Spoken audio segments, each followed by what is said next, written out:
So this week we celebrate the centenary of Olivier Reginald Tambo, the ANC's longest serving president. He would have been turning 100.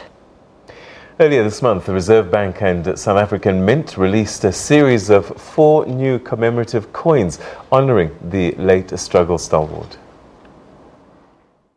Its survival and the fact that it has become the strongest political voice in this country is due to this comrade. Nelson Mandela adding his voice to the universal recognition of Olivier Tambo's role in keeping the ANC alive in exile and raising its international prestige and status.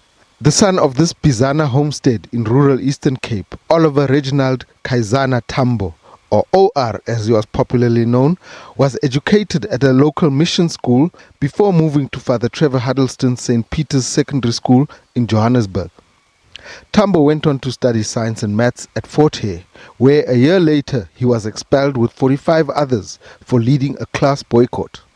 In Johannesburg, Tambo joined a small network of young African intellectuals who wanted to change the ANC, from one addressing the African elite to one involving the mass of uneducated and unskilled black workers. By the 1940s, the group's idea of a national body of the young was realized with the formal acceptance of the Youth League by the ANC, with OR Tambo becoming national secretary. By 1948, Tambo and League Treasurer Walter Sisulu rose to the ANC's national structures, reflecting the youth's growing influence. The emergence of the youth coincided with the rise of the National Party, with its harsh laws against the African majority. As League Secretary, Tambo was key in preparing the program of action, with its boycotts, strikes and general civil disobedience. Tambo, who had been studying law by correspondence, left teaching to set up a legal practice with Nelson Mandela and to run ANC campaigns. In the mid-1950s, Tambo rose to the presidency of the influential Transvaal ANC and soon after the ANC Secretary-General position.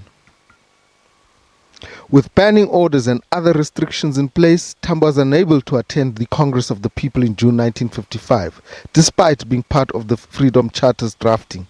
His role in the Congress of the People earned him a place among the 156 accused in the treason trial of 1956, one of the country's first mass trials.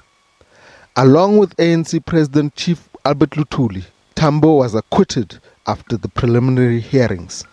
Tambo's influence increased with the restrictions, bannings and jailing of many ANC leaders, leading eventually to his election as ANC Deputy President at the 1958 conference, which he had chaired. In 1959, Tambo headed an ANC Constitutional Commission, whose endorsing of non-racialism and the Freedom Charter led to the Africanist bloc breaking away and later forming the Pan-Africanist Congress. Within a week after the horror of Sharpeville, Tambo left the country to set up the ANC's mission in exile and mobilize international opinion against apartheid. Initially, Tambo got a number of African governments to provide military training and camps, following the ANC's adoption of the armed struggle. By 1990, all permanent members of the UN Security Council, bar China, were among 27 countries that had ANC missions. After the death of Chief Albert Luthuli in 1967, Olivier Tambo became acting ANC president. In 1991, Olivier Tambo suffered a second stroke, his second in 2 years, leading to extensive medical treatment in Sweden, where Nelson Mandela came to see him for the first time in 3 decades. He returned to South Africa in 1991 after over 30 years in exile. At the ANC's first legal national conference inside South Africa in Durban in July 1991, Olivier Tambo declined to stand for any position. A new position, that of ANC National Chairperson, was created in his honor. In the early hours of April 23 in 1993, Olivier Reginald Tambo passed away after a heart attack and was honored with a state funeral. In the eyes of many across Africa, Europe, Asia and the Americas, Olivier Tambo is highly regarded among the post-war generation of African nationalists.